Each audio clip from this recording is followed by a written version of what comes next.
Hey, welcome to World Entertainment, and we've got to episode 2 of Monarch Legacy of Monsters Season 2. And this episode really focuses on Titian X. So we're kind of getting the real breakdown of who and what this creature is. No Godzilla in this episode.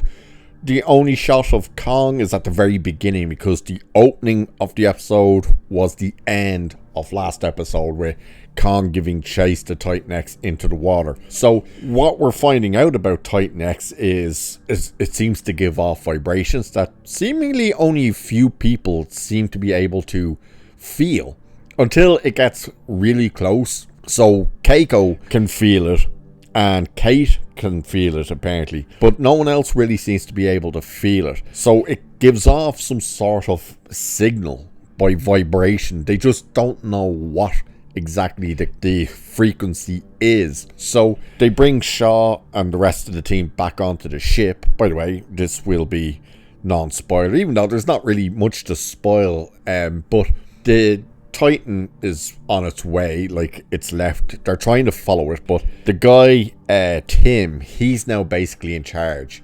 He doesn't want to be, but he's in charge. So Shaw kind of is pushing him to say, like, yeah, you gotta follow this thing. Like, that's what you're meant to be doing. You can't let this thing make it to landfall or anything like that. But he's like, well, no, we really need to wait for orders from Washington. And they're like, you're Monarch. You're supposed to be chasing these things. So they do give chase to it, but it starts to speed up. And Shaw's basically, we have to speed up. They're like, well, we can't. You know, if we push it anymore, the engines will be at maximum and they could possibly blow out. And they're like, tough. You know, you've been given orders. At this stage, they have been given orders from Washington to, at all costs, maintain sight and follow this thing. So they do. So they're trying to get to it, and then they realize it's heading towards ships. So there's a section of the waterway that ships pass through, the like cargo ships and stuff like that, and it's heading directly at them. So they have to try and come up with a way to stop Titian X from getting to those civilian ships.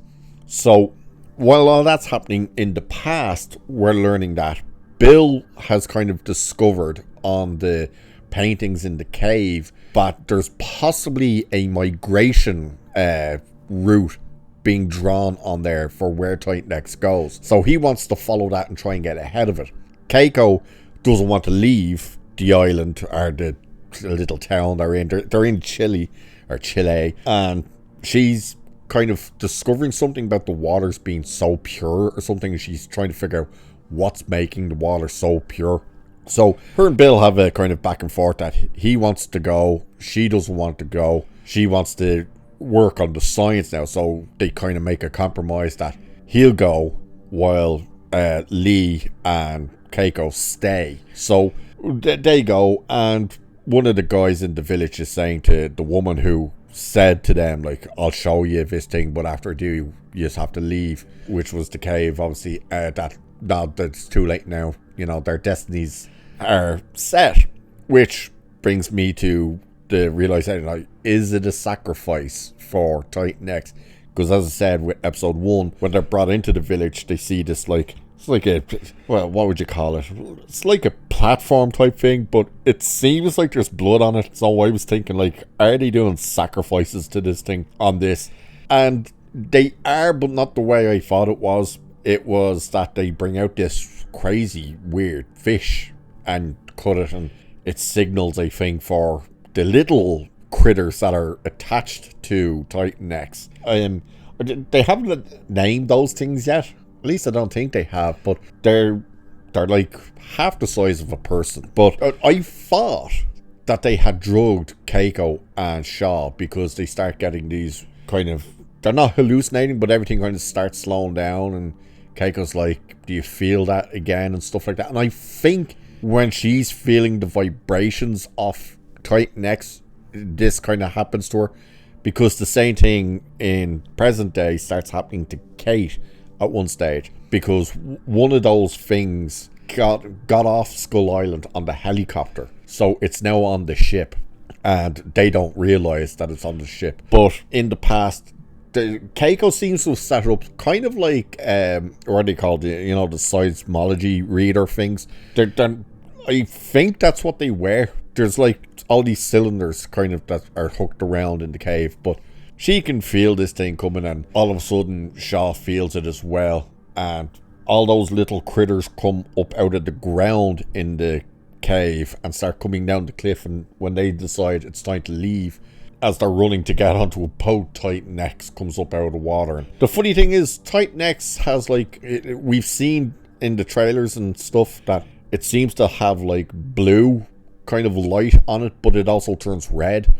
But when it turns red or blue, the little critters seem to change colors as well. They have little kind of light on them that changes with Titan X. So whatever the actual connection is with those things to it, like, is it its kids?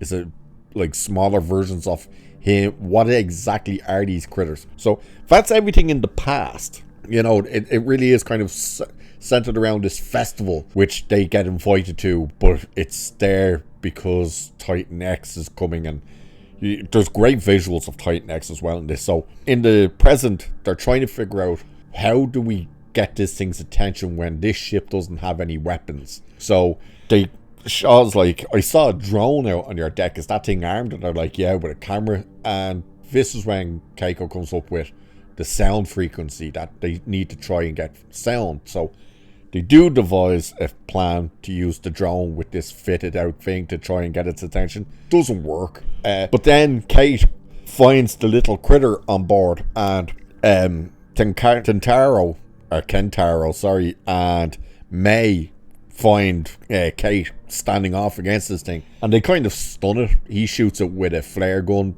and it lets out this little scream that sends out this big shockwave, and that gets Titan X's attention, and it turns before it hits the civilian ships, but it turns right back for them. They're like, uh-oh, what do we do now? And this is mainly the episode that we saw in the trailer with Lee, Shaw, Kurt Russell's version out on the boat. So he takes that little critter and gets off the boat to try and draw it away from them, and throws it out into the water, and it reattaches to Titan X, and Titan X is buggering off. And that's pretty much where the episode, well, that does not where the episode ends. That ends with them, but the episode ends in the past with the big reveal of Titan X. Now, we do see Titan X, he gets revealed when he's chasing Shaw in the present day, and there's some great shots, but the visual effects on this thing is unreal.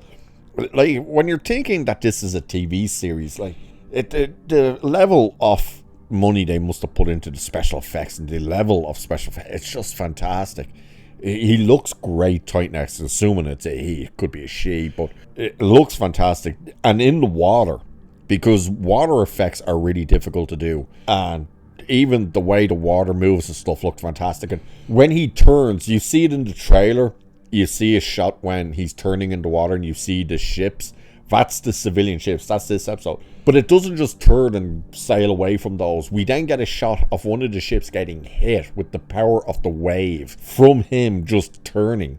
And it's, unreal. Like, it doesn't topple the ship or anything, but it's just this wave that smashes against the ship. And the way it was done and the way it looked was fantastic. So, again, visual effects are fantastic in this. But it really is kind of breaking down what now the structure, the leader structure for Monarch is going to be, being the fact that the head of it was taken out by Titan X in the first episode. Keiko is trying to figure out exactly what is Monarch's purpose now. Like, what have they become? Have they changed that much from when they started, when she was there, and stuff like that. Shaw is meant to be arrested and brought back to Monarch for interrogation, but Tim kind of goes, oh, we'll just say that letter got mumbled up, it didn't come through properly. So we're learning a lot more about what's going on and who's in charge and what way they're going to try and run the show now, so they're still on the ship, which has just lost engines as well. That's why Shaw goes off on the small boat. But Titan X, nobody has seen it bar Keiko and Lee Shaw. They were the only two who recognized it and stuff like that. So it's going to be interesting to see where they go, and it's going to be interesting to see when Godzilla shows up now that Titan X is in the water and starting to cause a bit of problem, and that little one sending out a signal through the water. And even the effects of the vibrations in the water, which makes these circles like its eyes, even that looked fantastic. So another really good episode. And the thing I do like is Carisi, whatever her name is, Clemens, who plays May. They've really reined her in this season. You know, they're really not focusing on her, which I like, because she was the weakest character in the first season. But overall, another really good episode. So that's episode 2 for Monarch Legacy of Monsters. So if you've seen it, let us know what you guys think of it. Looking forward to the next episode. Thank God it's a palate cleanser after watching Starfleet Academy. But with that, I shall leave it there for this one. So do like and share and subscribe and all that good stuff. Cheers, and I'll catch you in the next one.